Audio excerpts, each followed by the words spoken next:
और इस पर आरजेडी लीडर मनोज झा ने क्या कुछ रद्द-ए-अमल दिया है, आइए देखते हैं।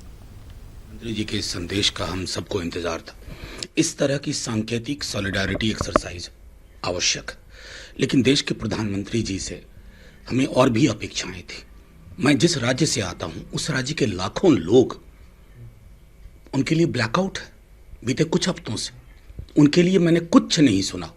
अपेक्षा थी हेल्थ केयर प्रोफेशनल्स जिस दिक्कत को झेल रहे हैं पूरे देश में, उसके लिए प्रधानमंत्री जी से सुनना था, कुछ सुन नहीं पाए। पेंडेमिक के बाद की दुनिया अवसाद की दुनिया होने वाली है, चाहे अर्थव्यवस्था हो या सामाजिक रिश्ते हो, उसके लिए प्रधानमंत्री जी से सुनना था। इनएडिक्वेट हेल्थ फैसिलिटीज, हमारा राज्य खुद इसका सबसे बड़ा टेक्स्ट बुक एग्जाम्पल है, उसके लिए प्रधानमंत्री जी से नहीं सुना। तो मैं समझता हूं कि इस एक्सरसाइज के पक्ष में हम सब हैं।